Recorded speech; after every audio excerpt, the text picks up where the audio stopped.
mind. Yes. And that's why, for example, I'm attracted to sexuality, because there I can extinguish this, and that's why I am here, because the energy is exactly, you're talking about it, and maybe there is this energy in the room, and I'm attracted. Of course you are. I am you can't help being attracted. No one can help being attracted to it, in a sense. I mean, I have to say that we're talking about sexuality at the moment, but everything that's happening in this room is total sexuality. But I think the other thing is that people are very attracted to extreme sports. And it's the same recognition somewhere. It's not a knowing so much as a recognition. Somewhere in that, they can lose themselves. To me, there's, on one side you say there's being, total being. The other side there, you say you can see only bodies in this room. It's the same thing. So, but who is dreaming then? Oh, well, only the seeker. What I was trying to say is when separation happens, an apparent dream arises. The dream is only the seeker's dream. Everything else is not a dream. But who is the seeker then? Oh, the seeker is being appearing as a seeker. Being connected to a body. Yes, oh yeah. It's unique to the human being. Nothing else dreams. Nothing else dreams. Energy, no? Sorry? It's all the same energy. Well, it's energy, but a tree isn't dreaming.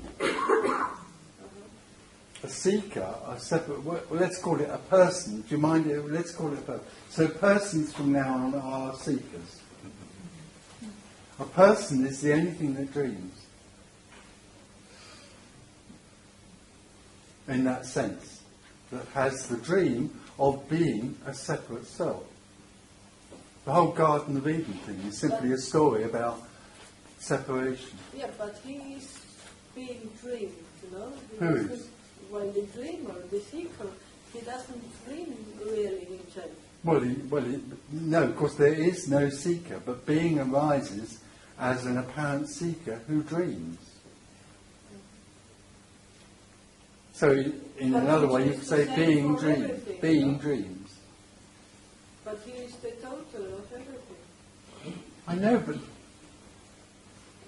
all the time there is a dream that I am separate, then the dream is that I'm separate, you know. Awakening is the realization that actually there is only totality. That's what I'm saying. Yeah. There is a dream or there isn't. It's either seen or it isn't. But all the time there is a dream, then there is a being locked in being separate, being a part of the whole, which somehow feels not whole. So there's always, with the dream of separation, there's always a longing. Being longs just to be. Talks is clarity, but clarity one can get is also totally hopeless. No, it's just helpless. another possession. Yeah, but this one can get a feeling, one can get this in your. Well, Yeah. that is something. It's the only thing it seems to get. One can Okay. get, yeah. But, to get. But on the other, yeah. It's a feeling. This is the thing one Yeah. can get in Okay. your talks. Yeah.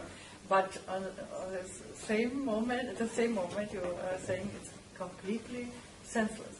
Yeah, well, it's no. And It's without no, hope, this clarity helps for nothing. No, of course not. No. Yeah.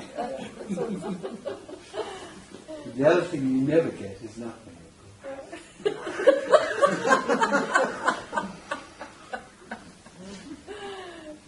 including clarity. Yeah, absolutely.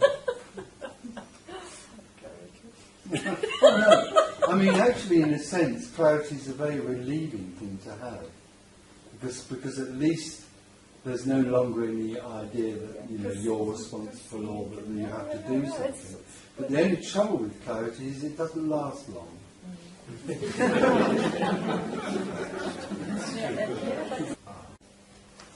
I just wanted to say that there can be some confusion about the nature of liberation. The nature of liberation is simply being everything. There is no one. But being everything doesn't mean everything in the way that the mind thinks of it as everything. Whatever is happening right now to you is everything. So just to sort of make that a bit clearer, whatever is happening to you right now is actually nothing appearing as what is happening to you right now, which actually is everything. So sitting on the seat, and I seem to use that example, sitting on the seat is nothing appearing as sitting on a seat. Sitting on a seat is nothing being everything. It doesn't have to be Africa or Jupiter or it's just this is the mind that thinks that everything is everything out there. There isn't anything out there. There is no Jupiter. There is no Munich. Except in, the mind thinking of Munich as a place. All that's then arising is the mind thinking of Munich as a place. There is no Munich. There's nothing but this. And this is what's happening. It's everything. And the difference between liberation and the dream of being separate is very simple. The difference is that in the dream of being separate, there's a belief that sitting on a chair is happening to you, and in liberation, there's just sitting on a chair. And the difference between those two is absolutely immeasurable. It's totally amazing. Like the mind, I think somebody was saying yesterday, liberation sounds boring because there's no goal, there's no. It's immeasurably stunning. Suddenly sitting on a chair is a fucking amazing miracle. It's just amazing. Whereas before it was sitting on a chair. So,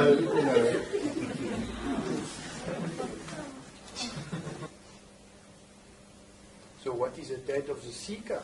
What is the death of the seeker? It's just something that apparently happens. The death of the seeker is what apparently happens. But when it dies, it's realised by no one that nothing happens. It's only all the time there is a seeker that the seeker feels, because they live in something called time, and they know there's something missing or wrong, then the seeker thinks that something is going to happen. So the seeker is always living in anticipation. Is always living in approaching something that will happen. That's how liberation remains hidden. When there is no seeker, you could say when the seeker apparently dies, then the seeker would think of that as something that happens. But when there is no seeker, it is seen that nothing is happening. Nothing needs to happen. No, there is no one who needs to become liberated because there is no one. When this apparently happens, there's a sudden realization, which is like an intuition. Wow! Everything is suddenly, in that sense, known. And thereafter, there is living in the unknowing. Thereafter that, wow, there is simply living in being, which is unknowing. And the seeker is just trying to come to just be sitting on the chair. Well, yeah, the trouble for the seeker is that they don't know how to let there just be sitting on a chair. The nearest they can get to it is being aware of sitting on a chair. And being aware of sitting on a chair. The difficulty with the seeker is that for the seeker, sitting on a chair is actually quite ordinary because the seeker believes that they know what sitting on a chair is like. So awareness, which is taught through self-inquiry, is actually keeping people firmly away from liberation. Because awareness is the first thing that brings separation. Because a tiny child